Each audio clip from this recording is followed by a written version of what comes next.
Alamin naman natin ang mga kaganapan sa mundo ng international sports scene sa report ni teammate Carl Velasco. Mananatili si Belgian driver Max Verstappen sa kanyang koponan na Red Bull Racing hanggang sa susunod na Formula 1 season. Yan ang kinumpirma ng 4-time world champion sa isang paunlak bago ang naganap na Hungarian Grand Prix nitong linggo, kung saan sinabi niyang patuloy ang kanilang paghahanda para sa mga susunod na laban at season. Kaya't sigurado na ang pananatili niya sa nasabing koponan kahit na patuloy ang pagkalat ng iba't ibang balita ukol sa kanya. Matatanda ang kumalat ang bali-balitang planong paglipat ng veteranong driver sa karibal ng RBR na Mercedes-Benz AMG, kung saan nililigawan umano ng AMG si Verstappen kahit na patuloy ang kontrata nito sa Red Bull hanggang sa 2028 season. Sa ngayon, patuloy ang mid-season resurgence ng RBR matapos ang pag-alis ni long-time team principal Christian Horner, kung saan nagserbisyo ito sa racing team ng halos 2 dekada. Kasalukuyang nakaupo sa position 3 ng Drivers' Championship si Verstappen, habang pang-apat naman ng Red Bull sa constructor standings, kasunod ng McLaren, Mercedes at Ferrari.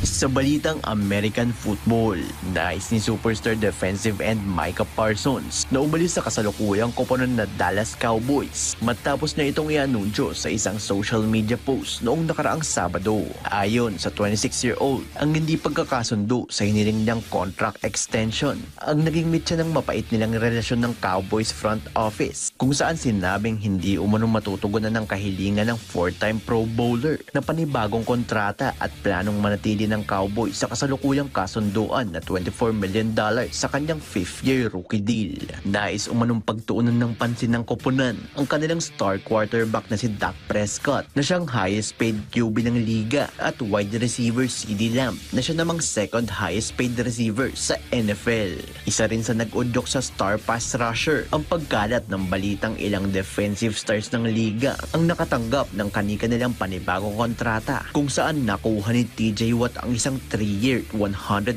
million contract at hiranging highest paid defensive player ngayong taon.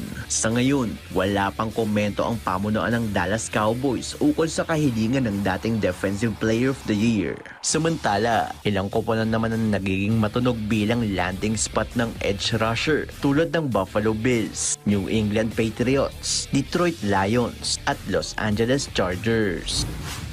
At sa balitang swimming, gumawa ng ingay ang Chinese swimmer na si Yu Cidi matapos makapagtala ng kasaysayan sa ginanap na World Aquatics Championship sa Singapore. Yan ay matapos makuha ng 12-year-old ng bronze sa 4x200 meter freestyle relay at hiranging youngest medalist sa naturang world competition. Nanguna sa naturang kategory ang Australian team sa oras na 7 minutes and 39.35 seconds. Sinundan naman ito ng Amerika na nagtala ng oras na 7 minutes and 40.1 seconds, habang pumangatlo ang Chinese national team sa oras na 7 minutes and 42 seconds. Bigo namang makuha ni Yu ang kanyang individual medal matapos magtapos sa 4th place sa 200 meter butterfly, kung saan nahuli ang 12-year-old ng halos 0.3 seconds kasunod ng Australian na si Elizabeth Deckers. Sa ngayon, naging usap-usapan ang eligibility ng Chinese swimmer, kung saan mayroong 14-year-old minimum age requirement